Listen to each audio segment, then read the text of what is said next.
Good morning, Noni, and welcome. I welcome respected chairpersons, all dignitaries, ladies and gentlemen.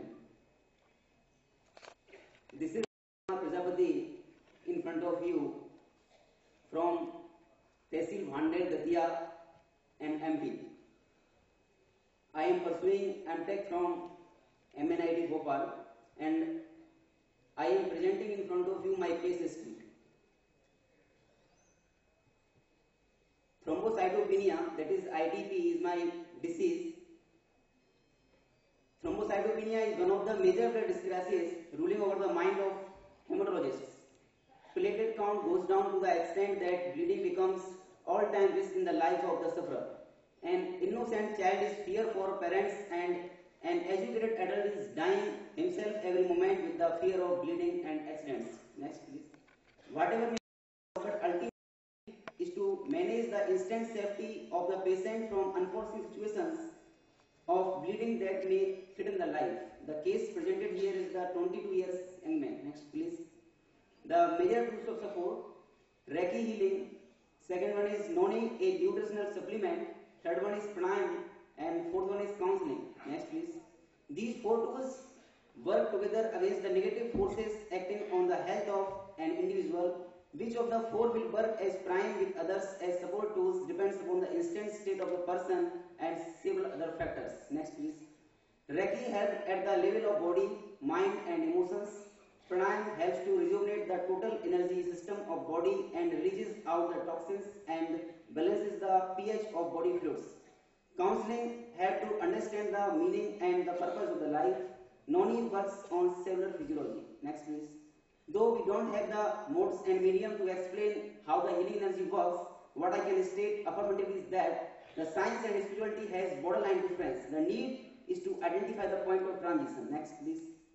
Landmarks in the history of illness. Next. The story goes back to 2002. I was 70 years when I found black patches and red pinpoints on my legs and hands. I didn't take it seriously, thinking it to be due to some injury of cricket ball because I used to play cricket.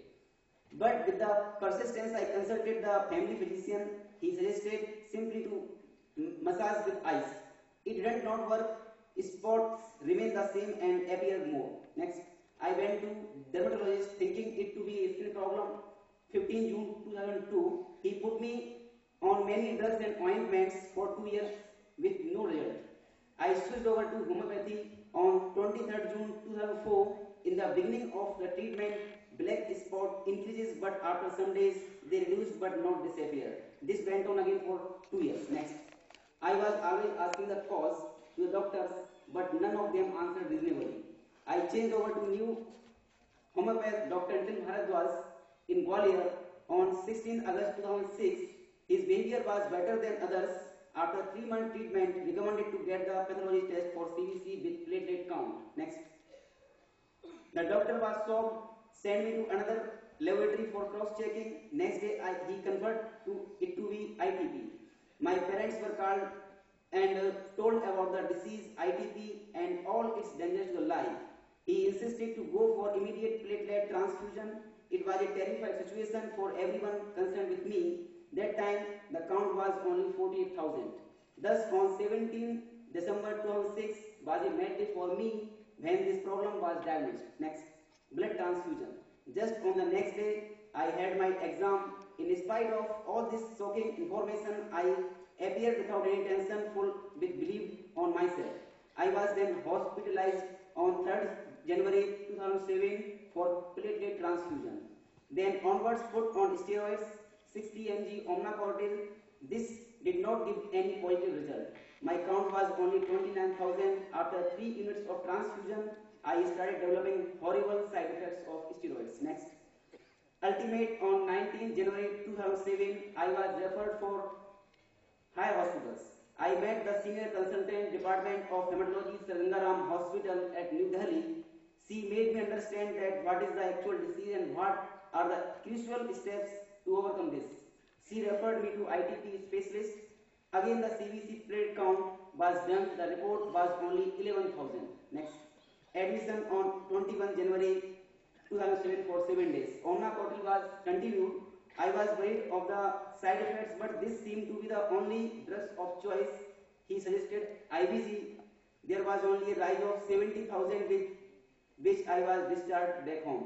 7 days after rechecking, shown a drop down count of 26,000. Story continued. Next count after 24 hours, 52,000. Next.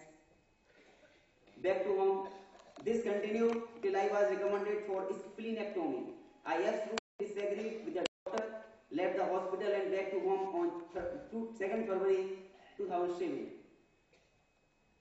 I also read about the Ayurvedic medicines and started Ayurvedic treatment on 18th March 07 from Patanjali Yoga Haridwar. This time my count was 29,000 only. I also took aloe vera pills and paste for about a month.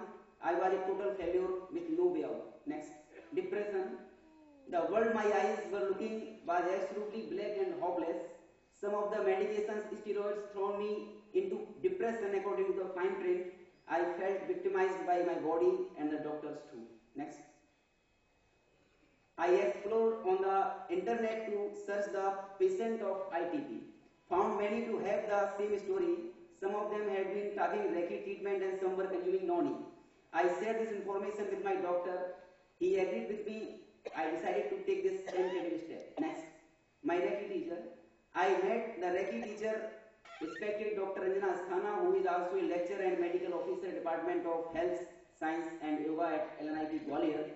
First time I found a person to listen the whole story so patiently. She guided me in the dimension of holistic healing and proposed herself to heal me with Reiki. She started healing on 7th April 2007 for 21 days. Next. She also called my father, counseled him to asking support by just being positive and to get free from fears. Within the same period, she taught all about self-Reiki healing, that is first degree and second degree. Next. NONI. Simultaneously, she introduced me with NONI, a supplementary food, insisted to take regularly. She also stressed upon 5 principles of Reiki and made me to live with full of joy and confidence. She gave me a great motherly love that was very much acquired that time. Next. I returned to my studies at the end of May 07. I stopped everything except Reiki, healing and NONI. Though my count was still low, but I was thrilled to have better parts of my life back. In a few weeks, I returned back to full-time work with a better vigor. Next. Not satisfied with my palliative count, I continued investigations with Reiki and NONI. My Reiki guide forced me to stop from frequent repeated investigations, saying that why should I? It was not required if otherwise feeling better and energetic. Next. Pranayam. She added a new dimension to her holistic approach, told me about pranayam and arranged a teacher who made me learn to do that. Next. Life change. In the month of December 2007, with my daily regime of Reiki, NONI and pranayam, once again I got the investigation. I received a positive shock to see the figure of 1,30,000 for the first time. My latest report is 1,61,000 of platelets. Next, a different outlook. I learned to say thanks to all large or small miracles in the life, especially to the parents and family members. I have a treasure of those who helped me being well-being. My inner voice is now clear. I received the guidance and directions on the path that were unknown before ITP. The words are singing out my side. My windows and my garden is green. Next. This is the graph between plate count and dates. Next. Next. Next. And in last, self-realization is the knowing that the body, mind and souls are one with the omnipresent God. We do not have it to pray that it come to us. We are not merely near it all times, but that God's omnipresence is our omnipresence. We are just